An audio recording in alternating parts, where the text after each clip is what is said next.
Hola, ¿qué tal? Buenas tardes a todos, a toda Latinoamérica. Un gusto estar aquí presentes un día más. Hoy es viernes 11 de diciembre del 2020 y tenemos el gusto de presentar a la mesa, una mesa bien interesante que es nueva también en nuestra red Menengage Latinoamérica. Y hoy los compañeros de Guatemala van a presentar el estado de masculinidades en este país, donde van a compartir con nosotros no solamente lo que están haciendo, sino cuáles son los desafíos en Guatemala. Le pusieron a la mesa el nombre de APS, que no me sale muy bien la pronunciación. Es en idioma originario, que ahora los compañeros van a explicar bien lo que quiere decir, que me parece bien interesante, porque ya me lo explicaron fuera de cámara. Y agradezco mucho a todos, con énfasis en Armando Barreno, que es el punto focal Menengage Guatemala, que va a presentar y va a coordinar hoy esta mesa de intercambio con los compañeros Roberto, Luis Alberto y Francisco. Muchas gracias, compañeros, y adelante, cuando gusten. Muchas gracias, Darío. Gracias a Menengage también y a toda la organización de este Simposio Global de Masculinidades 2020, Ubuntu. Eh, el día de hoy, Guatemala presenta esta mesa de diálogo o este conversatorio con tres colegas que me acompañan que han tenido una larga trayectoria en este abordaje de las masculinidades. Hemos coincidido en distintos espacios, ya lo voy a comentar, pero hablando de lo inicial, ¿por qué denominarle PATS a esta mesa de diálogo? Bueno, en el calendario maya, PATS, traducido literalmente al español, significa hilo, pero más allá de eso, el significado de esta energía es un día propicio para las oportunidades, para propiciar el desarrollo, para hacer planteamientos. Es como un tejido, es la construcción de un tejido y nos parece propicio que el día de hoy, pues en el marco de esta energía que fue ayer precisamente, pero quisimos tomarlo para la discusión del día de hoy, pues propiciar este intercambio de experiencias y también plantear elementos para la discusión sobre el estado de las masculinidades en Guatemala. Así que hoy nos acompañarán tres compañeros, como ya lo dije, en su momento los voy a presentar. Solo quiero indicarles que haremos tres rondas de participaciones de 5 minutos cada uno, así que ellos tendrán el espacio para poder exponer o comentar sobre los tres ítems que tenemos el día de hoy. Quisimos hacer un contexto amplio del estado de la masculinidad en Guatemala y para ello el día de hoy nos acompaña Francisco Augusto Luna, que ha sido parte de la Red de Hombres de Guatemala, que ha colaborado con nosotros y pues ha sido alguien que ha abordado el tema de manera metodológica, facilitando talleres y procesos con adolescentes, incluyendo grupos de mujeres, y pues ha sido un aliado muy importante para nosotros en el trabajo. Nuestro siguiente participante es Roberto Samayoa Ochoa, que pues también hemos coincidido en espacios como el Comité de Diálogo sobre Masculinidades, y bueno, también tiene experiencia en el abordaje de esta temática, el desarrollo de metodologías, y justamente coincidíamos en el año 2019 en el encuentro Men Engage en Costa Rica, ¿verdad? Así que un gusto saludarles a Francisco, a Roberto.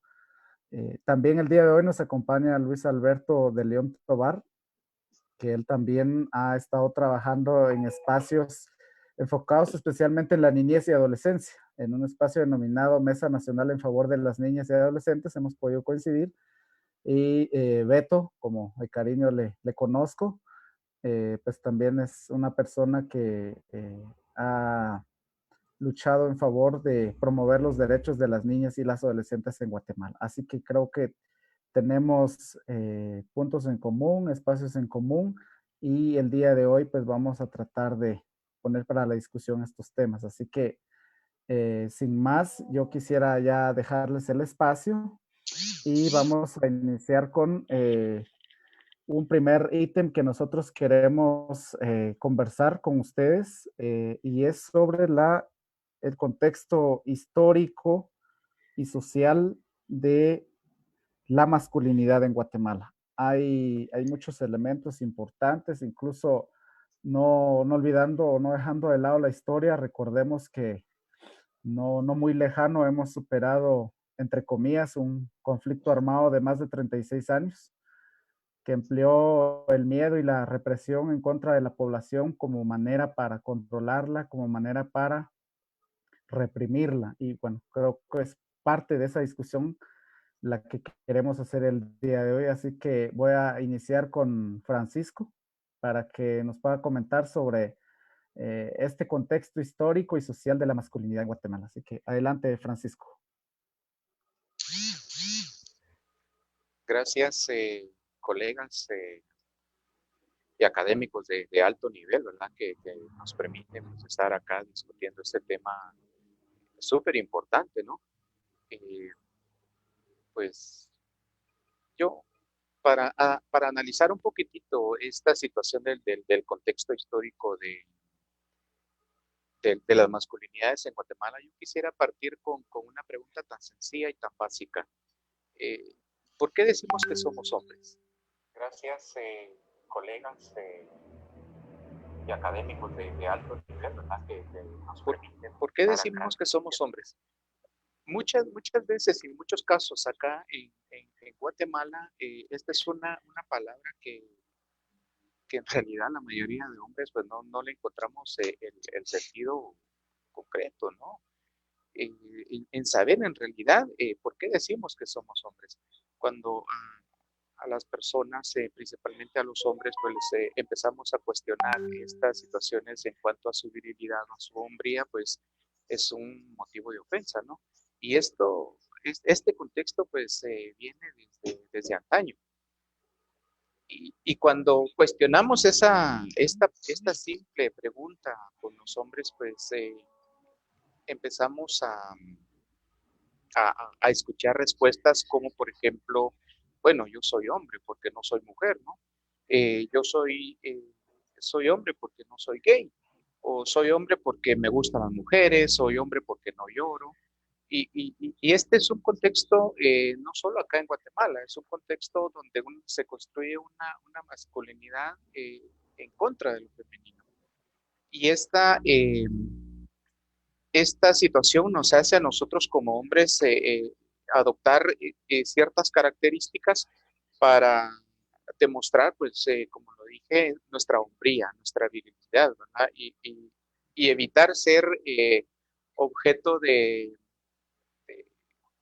de que otros hombres nos juzguen, ¿no? Queremos encontrar ese modo de aceptación social de un superhombre, de un supermacho, ¿no? Y poder encajar en este círculo. Pero, bueno, otro aspecto importante que yo quisiera plantear es cómo aprendimos a ser hombres. Y en este caso, pues habría que analizar cuál era el ideal del ser hombre desde tiempos de antaño, desde nuestros abuelos, desde nuestras abuelas. ¿Por qué como hombres ahorita en este siglo XXI, en pleno año 2020, pues seguimos manteniendo esas conductas agresivas, esas conductas machistas, misóginas, homofóbicas, que en realidad no nos han traído nada bueno? En realidad como hombres pues hemos sido víctimas también de todo este sistema, nos han impuesto un modelo de superhombre en el que quien no encaja en este círculo, en este modelo, pues resulta ser excluido. Y otra parte muy importante, ¿no? Que tenemos que analizar en este contexto histórico, ¿qué sucede cuando nosotros como hombres dañan nuestra hombría, ¿verdad? Cuando cuestionan nuestro honor masculino. Ese es Eso es una grave ofensa. Y sin embargo, en el contexto guatemalteco, todas las personas, principalmente de género masculino, pues reaccionan de una forma violenta. Y esto hay que entenderlo porque esta masculinidad tradicional que hemos construido a partir de muchos años, pues ya no nos sirve. Tenemos que entender como hombres que esta masculinidad tradicional ya no nos sirve. No nos sirve a nosotros como hombres, no le sirve a las mujeres, no le sirve a los grupos vulnerables. Hablemos de niñez, adolescencia o de adultez. No, esta masculinidad ya no nos sirve porque es un sinónimo de violencia, de una masculinidad violenta, de una masculinidad hegemónica, una masculinidad que excluye. Y yo creo que en este punto es muy interesante que nosotros como hombres empecemos a ver nuestra masculinidad desde otro enfoque. Entender de que hay otras formas de ser hombre y que estas otras formas de ser hombre pues nos van a traer beneficios, no solo a nosotros como hombres, sino a este círculo cercano de personas que tenemos a nuestro alrededor. Hablemos de nuestra casa, de nuestro hogar, de nuestro trabajo, a nivel social. Todos esos cambios que nosotros realicemos a nivel personal se van a reflejar muy positivamente en nuestro contexto que nos desenvolvamos.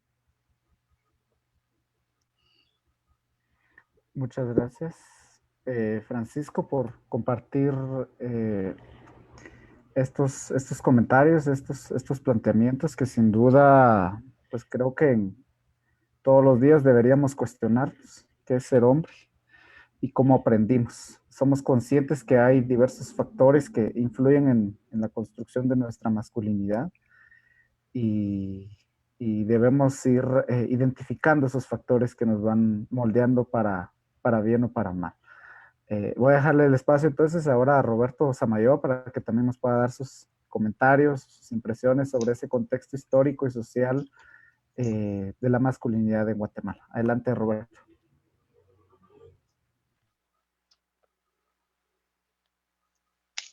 Ahora sí, muchas gracias. Pues a ver, un poquito mencionabas anteriormente, Armando, el asunto de los 36 años de guerra, ¿verdad? O sea, es para ubicarnos en el contexto histórico y social y ver cómo esto en realidad marca de alguna forma los modelos que nosotros hemos aprendido como hombres, ¿verdad? El contexto de haber vivido este tiempo de guerra desde 1960 hasta 1996 hace que nosotros tengamos un cierto tipo, un modelo social, un modelo económico, un modelo político, un modelo de liderazgo en cuanto al ejercicio de los hombres. Tenemos un modelo muy particular y es un modelo que está atravesado por este conflicto armado, en donde obviamente hay una supremacía ahí se cuenta la historia, siempre de quien vence. Sin embargo, hay elementos que han sido interesantes en nuestra historia particular en el tiempo de la posguerra. Es decir, cuando termina el conflicto armado, se construye toda esta idea de que, por un lado, ha habido un grupo vencedor y ha habido un grupo vencido. Sin embargo, en el proceso posterior, por ejemplo, en el proceso que se ha dado, por ejemplo, en el reconocimiento luego del caso de genocidio, en el reconocimiento posterior que ha habido de los casos de otros tipos de violencia, en realidad lo que nos damos cuenta es que ha sido a través de la justicia que se ha recuperado todo un discurso distinto. En realidad no hubo un grupo ganador, digamos, de esto. Esto es importante reconocerlo porque en realidad nosotros como sociedad creo que nos hemos enfrentado como única sociedad en toda, no recuerdo ahora si es la primera vez que ocurre, es la primera vez que ocurre que un ex jefe de Estado es sentado en el banquillo de los acusados ante la justicia en su propio país por delitos de genocidio. Y eso es importante y es valioso para nosotros como sociedad, porque eso reconoce que estamos cuestionando ese modelo de masculinidad que vimos en este tipo de liderazgo. Vimos un tipo de liderazgo que era un tipo de liderazgo que atentaba contra la vida, que atentaba contra los derechos de las personas, que atentaba contra la libertad individual, contra la diversidad cultural, contra otro tipo de diversidad, incluso de creencias. Y entonces es interesante porque lo que estamos haciendo nosotros es también diciendo, aunque aquí aparentemente hubo un grupo, un equipo, un grupo ganador, digamos, en realidad es a través de la justicia y del movimiento social que nosotros vamos a reinterpretar esto y vamos a reinterpretar un nuevo discurso. Claro que esto lleva mucho tiempo, ¿verdad? O sea, cuando nosotros vemos ahorita los índices de violencia, en realidad estamos todavía nosotros de aquellos polvos son estos lodos, es decir, lo que estamos viviendo ahorita es todavía todo lo que pasó durante esos 36 años de guerra y lo que traíamos de antes. Porque antes nosotros veníamos desde la década de los, mediados de la década de los 40 hasta el 60, hubo un intento de recomposición social a mediados de los entre 45 y 54, ¿sí? Cuando se da una de las primeras invasiones de Estados Unidos en América Latina, ¿verdad? Y entonces eso, y veníamos además de una dictadura de 14 años antes, es decir, todo el siglo XX para nosotros había sido un siglo en el cual habían venido gobiernos militares, ¿verdad? Con un mismo discurso de mantenimiento de una estructura colonialista. Cualquier persona que revise la historia de Guatemala se va a dar cuenta que en realidad nosotros desde 1800, desde el tiempo de la colonia, lo que ocurre en 1821, hace casi 200 años, en realidad lo que hay no es una independencia, sino hay una recomposición. Es decir, siempre queda un grupo élite, que es el mismo grupo élite que permanece incluso después de la independencia de Guatemala. Es decir, ha habido una estructura colonial que lo que hace es mantener esa estructura vertical, totalmente patriarcal, totalmente de sometimiento y totalmente manteniendo los privilegios de unos sobre otros, ¿sí? O sea, ¿quién es el hombre guatemalteco de la independencia, digamos? No es el hombre en general guatemalteco, no son todas las distintas y diversidades de hombres guatemaltecos que vivimos en este país, sino que son únicamente, pues, ese hombre muy colonial, muy urbano, muy educado, que es además una ínfima cantidad de hombres que cumplen como con este patrón. Pero además hay otros elementos, ¿verdad?, dentro de este contexto histórico y social. Por un lado, a partir de 1945, se da bueno, ya desde antes, pero a partir de 1954, perdón, se da un reforzamiento de todo, o tal vez antes, se da un reforzamiento de toda la idea del nacional catolicismo tradicional. En 1954, pues, cuando se da la invasión de Estados Unidos desde Honduras, coordinada por Castillo Armas, unos días antes, el arzobispo de Guatemala, Mariano Rosell, hace toda una, va con el Cristo de Esquipulas por todo el país, ¿verdad? O sea, la imagen del Cristo de Esquipulas, ¿verdad?, aliado a la invasión, queda como metida en eso. Pero no, a partir de eso se crea también toda una idea que viene después vinculada con el mundo religioso, que es la idea del nacional, del neopentecostalismo estadounidense, ¿verdad? Guatemala recibe una fuerte carga de neopentecostalismo estadounidense, que es lo que además alimenta todo lo que ocurre en la década de los años 80 y 90, y que apuesta por una ética muy individualista, que es la que impulsa mucho, ¿verdad?, la doctrina de la prosperidad y que refuerza el papel de yo como hombre solito soy el que debo aportar, yo como hombre solo no me construyo en sociedad, sino que me construyo individualmente. Con eso termino, Armando. Muy interesantes tus aportes, Roberto.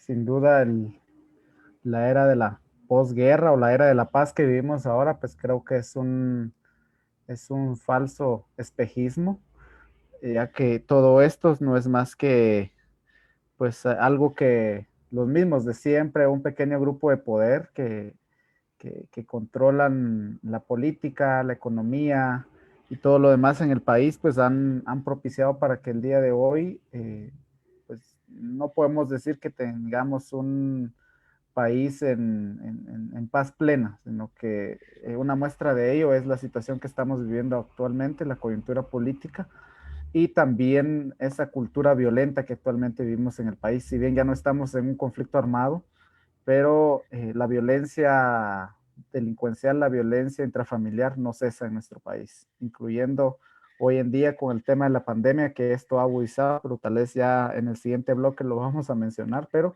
eso es parte del reflejo de una sociedad que pues vive las secuelas de una guerra. Ahora voy a dejarle el espacio a Alberto Tobar para que también nos pueda dar sus impresiones sobre este interesante conversatorio en el que estamos planteando elementos sobre el contexto histórico en el que se ha construido la masculinidad en Guatemala. Así que adelante, Beto. Gracias, Roberto. Yo creo que me pareció muy interesante la idea esta de la cuestión del recorrido histórico.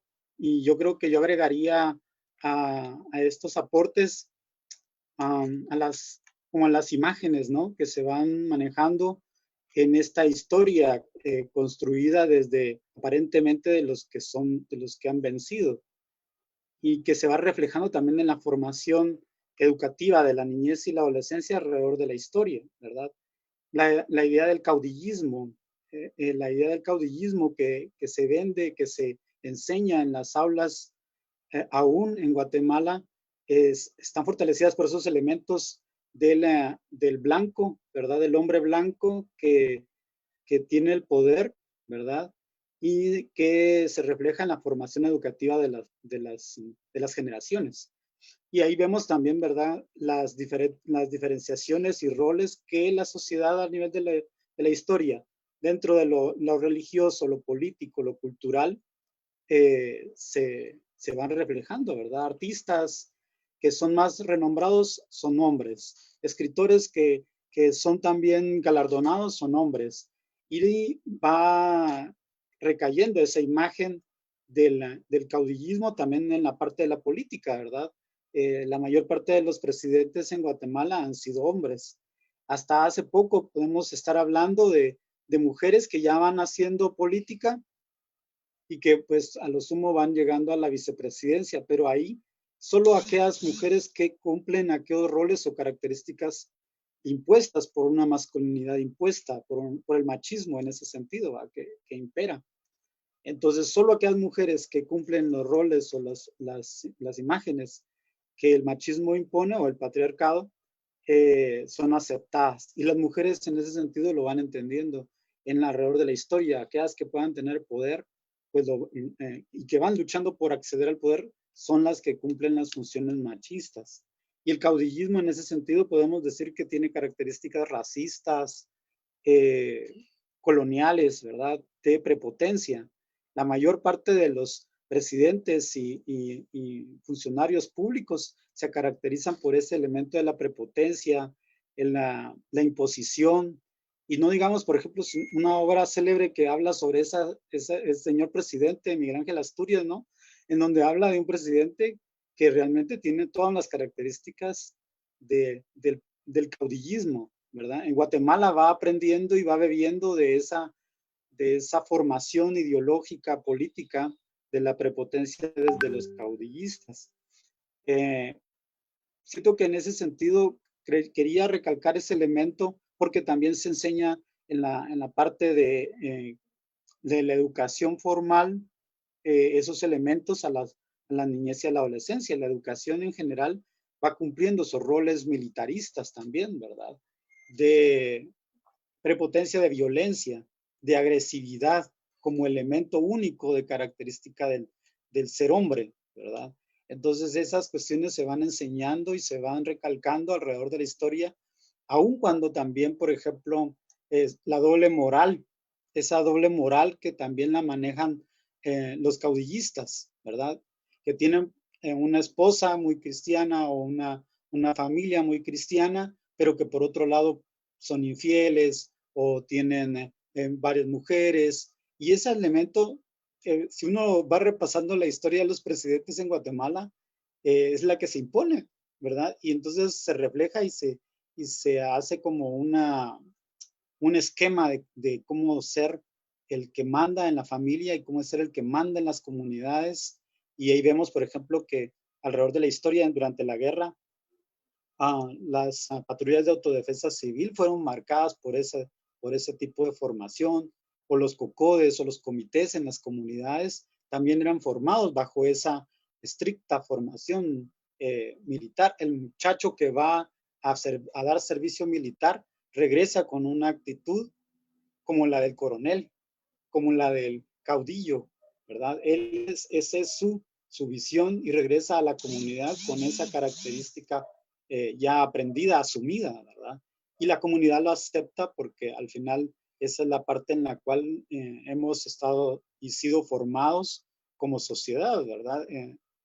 Creo que esa característica del caudillismo es enseñada por generaciones y a Guatemala se le va a poder, nos va a costar avanzar a superar esa visión, porque hasta los textos educativos de ciencias sociales marcan esa visión, el caudillo, y por otro lado, el que ha sido vencido, ¿verdad? Por un lado hay estatuas de los caudillos y por el otro lado también el indígena vencido, ¿verdad? Del cual también se enseña y del cual también se habla como el que ha sido vencido, pero que al final también es dominado por el machismo impuesto, ¿verdad? Y yo creo que quisiera como reflejar y hablar de esa parte que en la historia de Guatemala ha sido como formada desde esa visión. También, y ahí podríamos agregar corrupta, ¿verdad? Que también ha sido también naturalizada alrededor de la historia, porque ha avalado el saqueo a la obra pública, el saqueo a los fondos públicos, ¿verdad? Y ha vivido y ha servido a los que plantean o tienen el poder en Guatemala. Y creo que esa podría ser otra característica, no sé si los demás compañeros tendrían otra, pero creo que esa podría ser como mi aporte de análisis a esa visión. Gracias, Arren. Gracias a ti, Beto, por compartir otros elementos importantes. Creo que el modelo educativo es un reflejo de ello. El cómo la militarización se ha traducido en el sistema educativo, en el modelo educativo que actualmente se replica en nuestro país, como vemos las marchas, como vemos el uniforme, como vemos cuestiones que parecen ser irrelevantes, pero que van moldeando esa cultura de patriarcado y machismo que históricamente hemos arrastrado como país. Pero hemos hablado ahorita un poquito del contexto histórico y de todo lo que como país hemos arrastrado desde, por lo menos desde 1821. Sin embargo, es importante también hacer un análisis sobre la situación actual en la que se encuentra el país, que no dista muy diferente de lo que ustedes nos han planteado en el panorama de hace unas cuantas décadas, pero es importante también traer al contexto de toda la audiencia y de todos los que están viendo esta transmisión, cuál es la situación actual, cuál es el estado de esa masculinidad en el país y ya ir pensando un poquito hacia dónde apuntar eso, si eso lleva a un buen camino, propicia el desarrollo o por el contrario, ¿no? Y que seguiremos con esto por muchos más años. Así que vamos a la siguiente ronda. Voy a dejarle el espacio a Francisco para que nos pueda dar sus comentarios. Adelante, Francisco. Gracias, colegas. En realidad, a todo lo que estamos analizando y abordando acá desde 1821 y todos los estados eh, situacionales que ha pasado, ahí sí que el estado de Guatemala, todo eso ha influido en que nosotros los hombres podamos construyamos una masculinidad hegemónica, ¿no? Y a eso me refería yo cuando planteaba, ¿verdad? ¿Cuál era el modelo o el ideal de ser hombre en tiempos de antaño, ¿no? Y eso es lo que nos ha enseñado a nosotros construir esta masculinidad que estamos ejerciendo. Pero todo esto que acabamos de platicar, de cómo hemos aprendido a ser hombres, se ha replicado y se ha llevado hasta el plano íntimo, hasta el plano doméstico, al plano de la casa, del hogar. Toda esta construcción social tradicional del ser hombre es lo que acuerpa ese universo masculino que en la actualidad llamamos o masculinidad hegemónica, o machismo, o patriarcado. Y pues en la actualidad conocemos y sabemos de las consecuencias que han sufrido estos grupos vulnerables, no solo en contra de los mismos hombres, sino también en contra de las mujeres, principalmente en contra de niñas, de niños, eh, adultez mayor. Y si hubiera una palabra con la que podamos definir el estado o la situación de la masculinidad en Guatemala, pues yo la definiría como una masculinidad violenta. ¿Por qué es importante conocer este modelo? ¿Por qué es importante conocer por qué este modelo ya no nos sirve?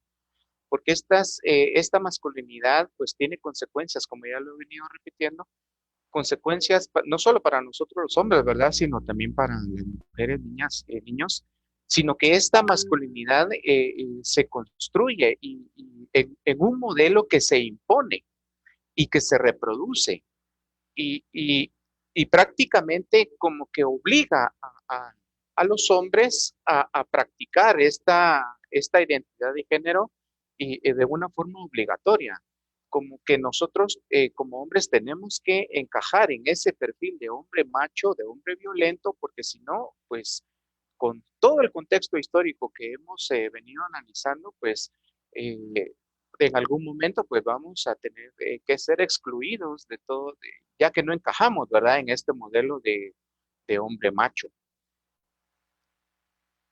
Si bien es cierto, todo esta, actualmente, todo este estado de la masculinidad violenta, pues ha tenido ciertas repercusiones en nosotros como hombres. No nos permite expresar nuestros sentimientos, nuestros afectos, privilegiar lo racional sobre y la acción, ¿verdad? No nos permite a nosotros expresar dependencia ni debilidad. O sea, nos quiere hombres blindados, machos, fuertes, eh, pues nos ha llegado a imponer etiquetas, ¿no? Esas premisas de género que dicen que el hombre tiene que tener mucho deseo sexual, ¿verdad? Y principalmente ese deseo sexual tiene que ser exclusivamente hacia las mujeres, porque el hombre que no le gustan las mujeres, pues no es hombre, o sea, es un contexto no solo acá en Guatemala, latinoamericano, en, la, en las diferentes representaciones étnicas, ¿verdad? Otro estigma, otro estereotipo que hemos construido alrededor de esta identidad masculina, pues que nosotros como hombres tenemos que tener un buen rendimiento sexual a través del erotismo cuantitativo, ¿verdad? Mientras más parejas sexuales tengamos, pues vamos a ser mucho más hombres, ¿verdad? Y esto únicamente lo que estamos haciendo es cosificar misóginamente a las mujeres. Yo creo que este modelo pues ya no nos sirve esta, toda esta construcción patriarcal pues nos ha impuesto a nosotros como hombres una armadura de superhombres, de supermachos, de aquellos caballeros medievales. Sin embargo, esa armadura ya se nos oxidó. Esa armadura a nosotros ya no nos sirve, ya nos pesa demasiado. Y en este punto yo creo que tenemos que tener esa plena convicción como hombres de entender de que existen otras formas de ser hombres y que todo este aprendizaje que hemos tenido a través de los años, pues se puede desaprender. Esa es una gran característica de todo esto, de que todo este aprendizaje se puede botar y reaprenderse de una forma diferente. No, el ser hombre acá en nuestro contexto no es únicamente ser el proveedor, ¿verdad? Tampoco pues el cultivar el honor masculino, ¿verdad? Sino que hay formas diferentes. Y hablando pues de las consecuencias de esta masculinidad hegemónica, eh, podemos decir de que trae consecuencias no solo para los hombres, ¿verdad? El consumo de drogas, de alcoholismo, ITS, VIH, SIDA, violencia y desafortunadamente conocí un caso en Honduras en donde pues un padre que no tuvo cómo proveer a su familia, pues se suicidó, se quitó la vida. Y esas son las mismas consecuencias de la masculinidad hegemónica que hemos aprendido a través de los años. Pues para la niñez, pues hablamos de embarazos no deseados, el abuso sexual infantil, embarazos forzados, violencia sexual, y todo esto trae repercusiones para la niñez.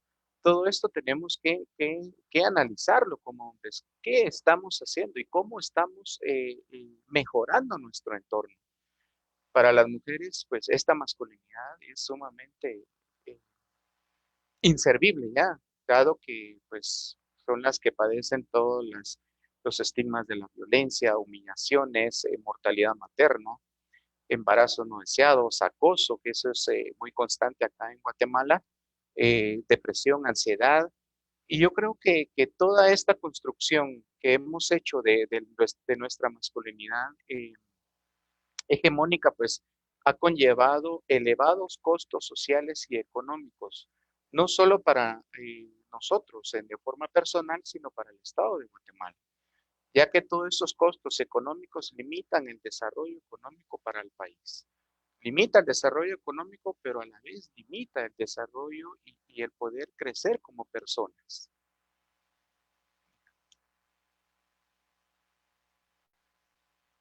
Gracias, Sara.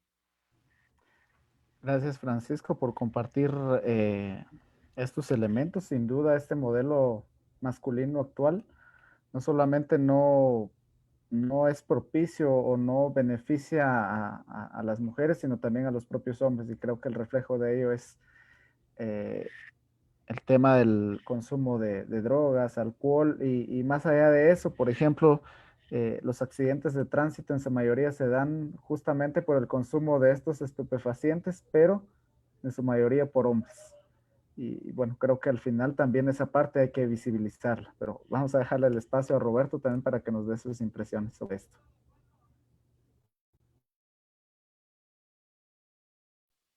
Muy bien, gracias.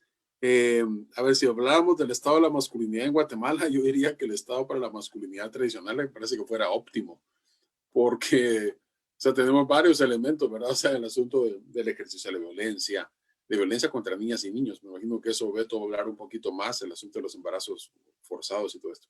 Quisiera referirme a algunas cosas que tienen que ver con esto de esta masculinidad.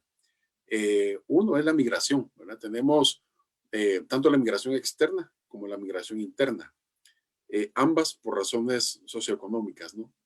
En el caso de la migración interna, todos los años nosotros tenemos una alta migración de gente que baja del altiplano hacia la costa sur al cultivo de la caña. Durante 6 meses, miles de hombres bajan y se desvinculan emocional y afectivamente durante 6 meses de sus familias que quedan en el altiplano. ¿Qué es lo que crea esto? Esto lo que crea es una desvinculación afectiva y emocional de estos hombres que se van y están allá, ¿sí? Y su familia se queda en otro lado, ¿verdad? Eso es la migración, digamos, quizá la migración que tenemos permanente, cíclica, cada año ocurre esto, ¿sí? Pero también está la migración que se da, por ejemplo, que se da hacia la frontera con México, hacia el corte de café. Eso sería como la migración, esa es migración interna casi externa, ¿no? ¿Qué ocurre acá? Acá, digamos, aparte de esta desvinculación emocional y afectiva, ¿verdad? Donde el hombre corta y durante esos 6 meses el hombre refuerza mucho su papel de proveedor, ¿verdad? Se tiene que ir porque tiene que proveer, pero se corta toda la otra vinculación que hay. No hay participación del papá, porque ocurre además en estas épocas, digamos, ¿verdad? No hay vinculación para para Navidad, no hay celebración de cumpleaños, o no hay celebración del Día de los Difuntos, que para nuestra cultura el Día de los Difuntos es una fecha tan especial y tan particular, ¿verdad? Entonces se refuerza mucho esa idea de que el hombre tiene que irse porque el hombre tiene que... obviamente, todo esto responde a toda una estructura socioeconómica que tenemos, ¿verdad? Pero además el hombre aquí en esta migración interna que hace, se convierte también en un agente que lo que hace es, cuando él vuelve a su casa, en muchos casos se convierte en vehículo de transmisión de ITS, de virus de papiloma humano en particular, y de VIH, ¿verdad? Entonces, es una de las cosas de la masculinidad ahorita en Guatemala. Aparte, si nosotros hablamos de la migración externa, ¿verdad? Que la migración externa para nosotros no es algo que recién se ve ahorita por la pandemia o que se haya dado por el gobierno de Donald Trump. No, para nosotros la migración externa es un problema que venimos trayendo desde hace muchos años precisamente porque no hay condiciones socioeconómicas en el país para que permitan pues, un desarrollo permanente. Cuando los hombres se van hacia Estados Unidos, no quiero decir que solo los hombres migren, pero me quiero referir al caso de los hombres. Muchos hombres construyen en Estados Unidos vidas paralelas, ¿verdad? Allá construyen muchas veces otras familias. Se va desdibujando el vínculo que hay con las familias de origen, ¿verdad? Se refuerza mucho, como les decía anteriormente, el papel del hombre como proveedor de lo económico, ¿verdad? Y no como con ese vínculo emocional que debería haber. Pero esto también permite que haya como esas otras licencias sexuales que no se le permiten a la mujer. Otro elemento que quisiera mencionar con lo de la masculinidad en Guatemala es que, por ejemplo, no hay un reconocimiento del matrimonio igualitario para hombres homosexuales. Y lo que ocurre es que, digamos, el colectivo de hombres homosexuales en Guatemala no hemos logrado todavía vincularnos y tener un discurso armónico y articulado, ¿verdad? Como reflejo de lo que es la sociedad. La sociedad, a raíz del conflicto armado, el tejido queda resquebrajado y nosotros somos un poco reflejo de eso, es decir, no lo que ocurre, por ejemplo, con los hombres trans. Los hombres trans han logrado tener un discurso mucho más articulado y mucho más enfático de lo que quieren lograr. En el caso de nosotros, no, ¿verdad? Todavía el asunto de la masculinidad se sigue viendo o de la masculinidad se sigue viendo todavía desde un discurso muy urbano, muy mestizo, digamos, ¿verdad? Ha habido ya algunos intentos. Este fin de semana se realizó el segundo encuentro mesoamericano de masculinidades desde los pueblos originarios. Yo creo que eso es un avance, ¿verdad? El hecho que nosotros podamos pues ir viendo que también hay otras formas de poder entender.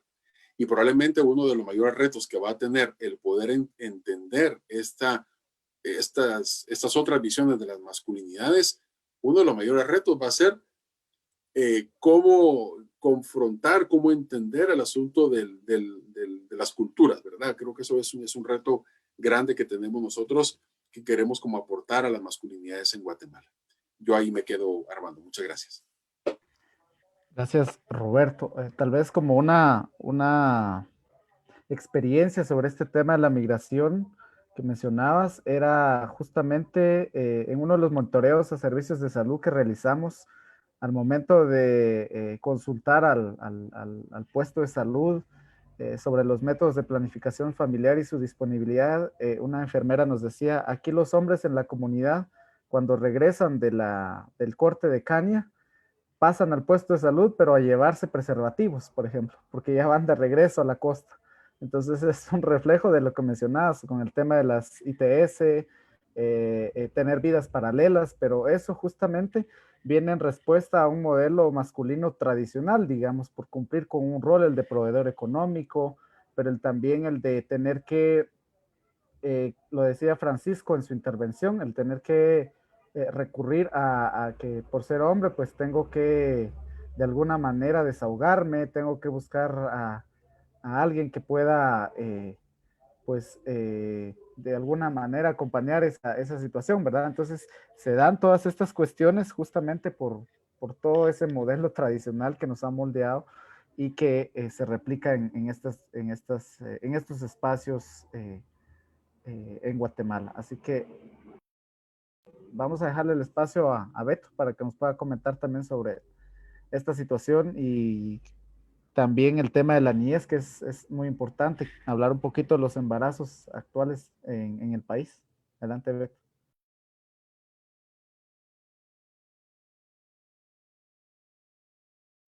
Puedes activar tu micrófono, Beto. Ahí está. Ya. Gracias. No me había dado cuenta. Sí, creo que a partir de cómo es la masculinidad o la vivencia de las masculinidades en Guatemala desde la perspectiva de la realidad de la niñez y la adolescencia, yo creo que Guatemala se siguen manejando los mismos patrones tradicionalistas, machistas en la familia, en la escuela, en los entornos sociales y culturales en donde los adolescentes y los niños se manejan o están participando, ¿verdad? Precisamente el hecho de que Guatemala cada vez más alcance niveles exorbitantes de embarazos en adolescentes lo que dice es precisamente que los jóvenes y los adolescentes siguen respondiendo a ese patrón machista, ¿verdad? Y violento de que la familia les ha formado y que la escuela muchas veces les sigue formando, ¿verdad? El Estado guatemalteco no ha aprobado o no ha ejecutado bien el tema de la EIS, de la educación integral en sexualidad. Ha sido una debilidad muy fuerte el alcanzar a formar en torno al tema de la educación integral en sexualidad, y por ende los embarazos en adolescentes siguen siendo cada vez más fuertes. Pero muchas veces habría que decir que también los embarazos en adolescentes responden a un mandato de ejercer la violencia machista, porque cuando un adolescente va creciendo, el mandato es probar, como decía el compañero, que es hombre. Y a veces ni siquiera lo hace por una cuestión de excitación, sino por una cuestión de mandato, ¿verdad? Por una cuestión de ejercer el poder. Y desde ahí es violencia, ¿verdad? Porque lo ha visto que lo hace su papá, porque lo ha visto que lo hace el abuelo, porque lo ha visto que lo hace el tío o el hermano mayor, ¿verdad? Pienso que esa lógica se sigue manteniendo en Guatemala en torno al tema de la violencia, ¿verdad? Y no solamente la violencia sexual, sino también la violencia física, ¿verdad? Yo, en el territorio en donde yo vivo, atendimos una vez un caso de un niño, sí, de un adolescente, digámosle, que lo llevaron porque le había enterrado un lapicero a su compañero en la mano. Y ya entrevistándolo, ¿verdad? Él decía, ¿por qué? ¿Por qué lo había hecho? Y entre muchas de las cosas es porque consideraba rival. Esa idea de la rivalidad entre hombres también es una cuestión fuerte. Y de ahí el hecho de, porque habría que decir que dentro de los entornos más violentos, las mujeres siguen siendo consideradas por los adolescentes más fuertes, digámoslo así, un botín por el cual se lucha, un botín por el cual también sigue siendo una pelea constante en los grupos urbanos marginalizados en las partes urbanas, ¿verdad? Y eso es una realidad bien, bien fuerte desde esta perspectiva. Entonces, esa para iniciar, ¿verdad? El tema de la violencia sexual como un acto impuesto por la sociedad para que el adolescente lo tenga que hacer, ¿verdad? Entonces, ahí hay también una parte de adultocentrismo, ¿verdad? Porque no es totalmente responsabilidad del muchacho el hecho, sino que también es una sociedad que le construye esa realidad, esa condición para probar, como decía el compañero, que es hombre. Y por el otro lado también el hecho de que su función activa dentro de la sociedad va a partir de ahí, de esa parte, de poder probar que es hombre frente a otros, que en algunos contextos más violentos puede ser la mara, puede ser el grupo de presión, puede ser el grupo de la esquina, puede ser el grupo de la escuela, ¿verdad? Eso hablando un poco de la parte urbano marginalizada, que me imagino que a nivel general no está tan lejos una realidad como esa.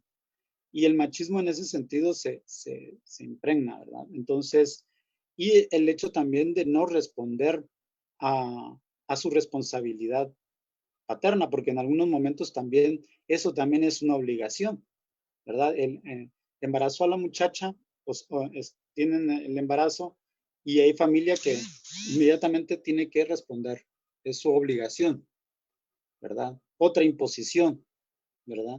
O en otras también huye, ¿verdad? Huye de esa obligación, parte de la irresponsabilidad paterna que también se impone.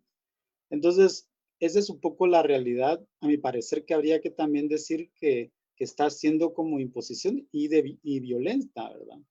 En general, creo que esa vivencia de la masculinidad en los adolescentes y los niños se va reflejando por un contexto violento, agresivo, que no da pauta para actitudes diferentes, ¿verdad?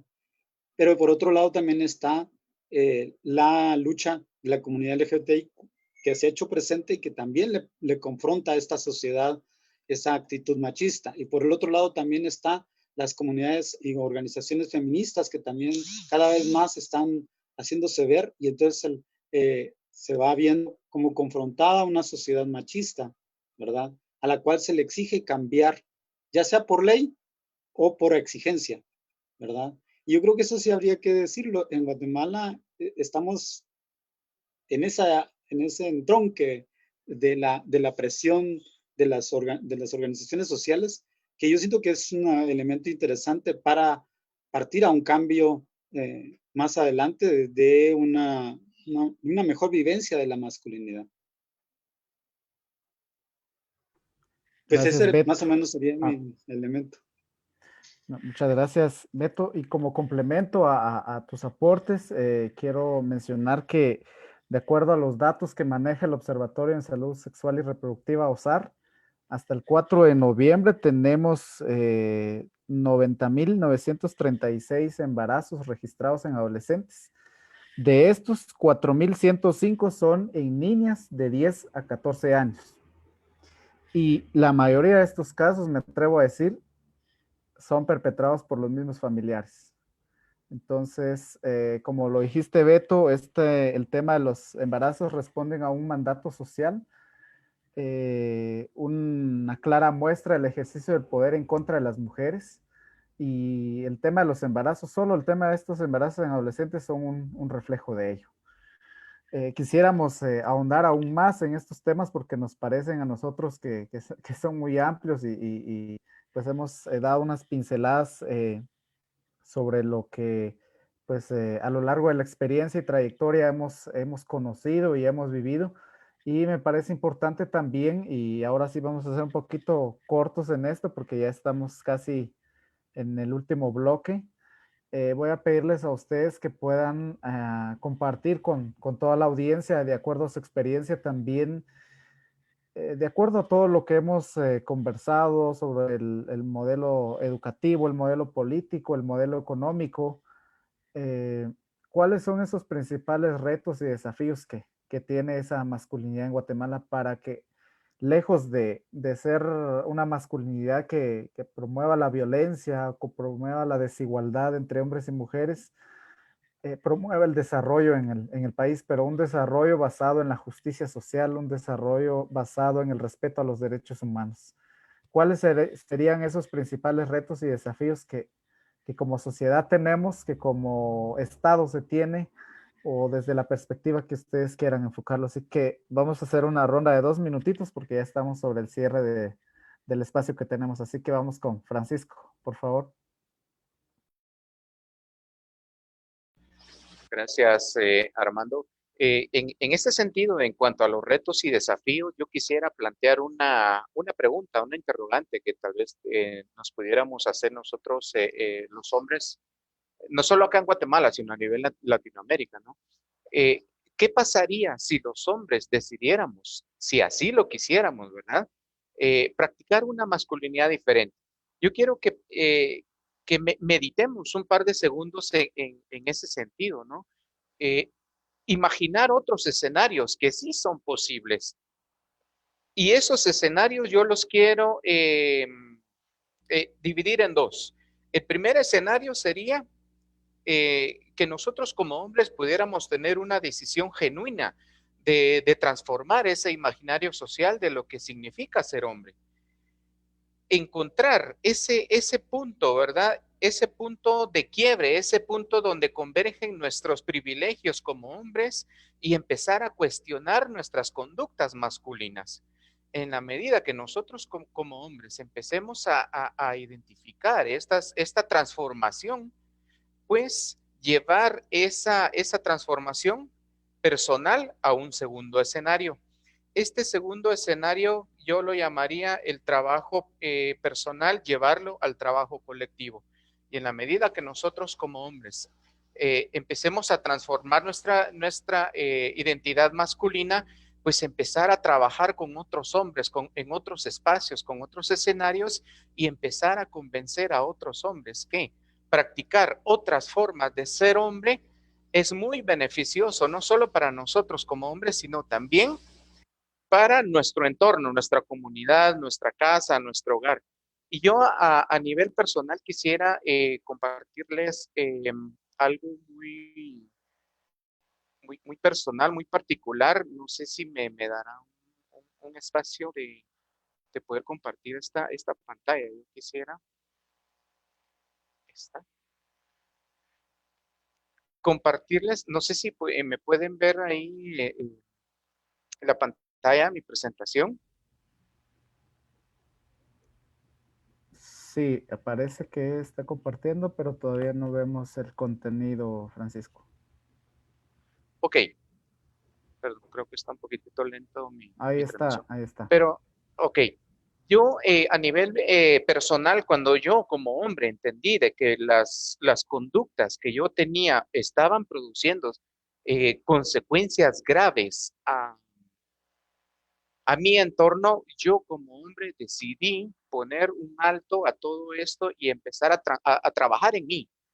Cuando yo ya alcancé este grado, pues ya empecé a trabajar con otros grupos de hombres y pues quiero compartirles a ustedes que en todo ese trabajo que hemos hecho, no solo desde mi persona, sino a través de otros grupos y en la red de hombres de Guatemala, diseñé estas guías metodológicas para precisamente trabajar con hombres adultos y trabajar con hombres adolescentes de una forma diferenciada. Y adicional a eso, pues con la red de hombres de Guatemala tuvimos también un trabajo de incidencia con el Ministerio de Salud y logramos aprobar un manual de participación masculina para que nosotros los hombres tuviéramos esa intención de participar activamente en el control prenatal, parto y posparto, perdón, de nuestras parejas, de nuestras esposas. Ahora bien, ¿por qué es importante que entendamos nosotros que esta lucha personal debemos de llevarla al plano colectivo?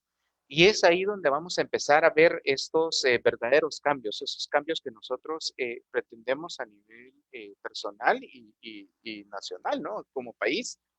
Pero también debe de ser compromiso del Estado de Guatemala, pues crear ese tipo de plataformas donde nosotros como hombres vayamos a ejercer estas otras formas de ser hombres, más participativos, más colaborativos, más comprometidos, no solo con las tareas del cuidado, sino con el respeto hacia las identidades de nuestros pares y de nuestros semejantes hombres, mujeres, niñez y adolescencia y adultez. Yo con eso me quedo. Muchas gracias, compañero.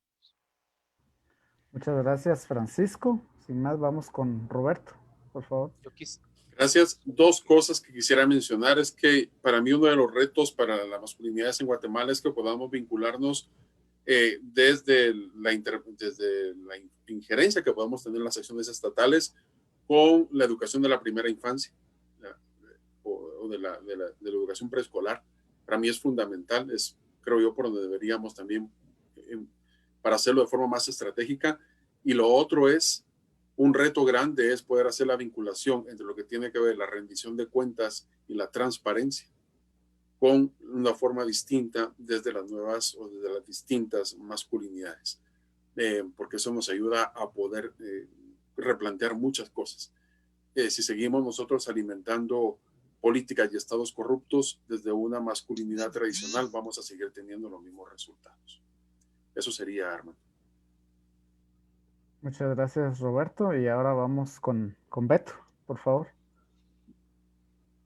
Sí, yo creo que yo estoy de acuerdo en la parte de que siento que uno de los grandes retos es sí cuestionar ese caudillismo que se ha heredado, ¿verdad? En el tema de los partidos políticos, como lo decía el compañero anteriormente, toda esa herencia racista, machista que tiene el caudillismo y en torno a eso, luchar y apoyar la lucha por la equidad de género en la cuestión política, ¿verdad? Que ya los movimientos feministas han estado trabajando con respecto a ese lado. Estoy de acuerdo con la parte esta de luchar contra el tema de la corrupción, ¿verdad? Promover más la discusión, porque a los hombres nos ha costado mucho ponernos a hablar sobre estas temáticas. Uno propone un taller y muchas veces son pocos los hombres que empezamos a hablar o a conversar, ¿verdad? Siempre, si no hay una cerveza, si no hay algo de por medio, no hay esa fluidez. A veces eso es bien complicado. Esos retos, ¿verdad? A la hora de la comunicación. Dejar a mi parecer de lado la complicidad machista. Creo que eso es bien importante. Eso no nos hace bien. También apoyar en ese sentido esa parte, ¿verdad? En la discusión cada vez más entre los hombres de esta apuesta y de dejar de pensar que nos están atacando con las apuestas feministas y los movimientos LGBTI, porque precisamente esa perspectiva es lo que hace más débil nuestra masculinidad, ¿verdad? El sentirnos atacados.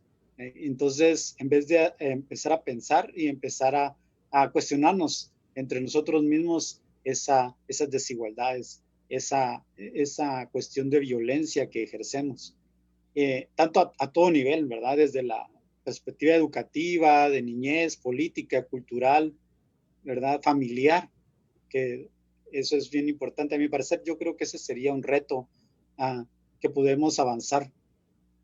Gracias. Bueno, muchas gracias a los tres por sus aportes muy interesantes y muy valiosos. Cerramos con esta participación. Bueno, creo que digamos, la apuesta es por el modelo educativo. Creo que el modelo educativo desde la primera infancia puede propiciar ese cambio que queremos. Va a ser un cambio en el mediano y largo plazo, pero si no comenzamos ahora a transformar ese imaginario social y sobre todo con los cuestionamientos propios que podemos hacer nosotros a diario, pues creo que no vamos a alcanzar ese desarrollo que tanto anhela nuestro país. Así que yo les agradezco bastante a ustedes por su tiempo el día de hoy, por haber tomado parte de este conversatorio y de propiciar este diálogo y de dejar para la audiencia todas estas inquietudes, porque creo que esa es la intención de este conversatorio. No plantear soluciones el día de hoy, pero sí plantear esas dudas que nos permitan buscar respuestas y esas respuestas en muchas ocasiones las encontramos en nosotros mismos. Así que yo quisiera agradecerles a Francisco Luna, a Roberto Samayoa, a Beto Tobar y también a Darío por facilitarnos el espacio. Así que nosotros agradecemos el haber invitado a Guatemala para conversar sobre este tema y conocer el estado de la masculinidad en Guatemala. Muchas gracias, Darío, y muchas gracias a ustedes. Muchas gracias, queridos. Qué gusto escucharles y bueno, conocer también y como que a medida que vamos escuchando los estados de las masculinidades de diferentes partes de Latinoamérica nos damos cuenta que tenemos casi las mismas problemáticas, ¿verdad? El tema que ustedes hicieron respecto a la historización de Guatemala, hablaron de los saqueos, de los caudillos, de los derechos que a veces no se respetan de los pueblos originarios y los desafíos que tenemos, como bien planteabas, Armando, respecto al desarrollo basado básicamente en los derechos humanos. ¿Sí? Creo que compartimos con todo Latinoamérica y con el Caribe este desafío, este reto de poder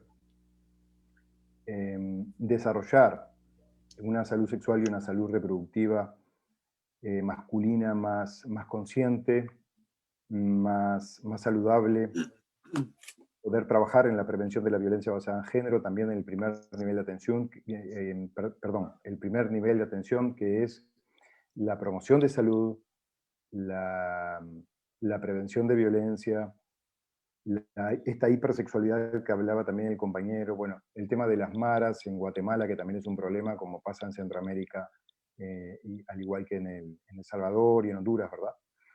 Los embarazos de niñas y adolescentes, bueno, muchos temas que tenemos en común, la trata de niños, niñas, adolescentes, mujeres. Me quedo pensando, me quedo reflexionando y también invito a quienes no pudieron ver en esta oportunidad, a quien no lo pudieron ver en directo, que esto va a quedar colgado en el Facebook de Men Engage Latinoamérica, para que puedan interactuar también con ustedes. ir dejando comentarios como tipo foro. Y por supuesto ustedes también pueden compartir con sus redes este conversatorio que tuvimos hoy. Así que muchas gracias Armando, Roberto, Luis Alberto y Francisco por compartir la experiencia en la red de masculinidad de Guatemala. Les mando un abrazo desde el Centro de Medios en la ciudad de Montevideo. Muchas gracias. Gusto de verlos, que estén bien. Un abrazo. Abrazo fuerte a la distancia. Abrazos. Chau, chau.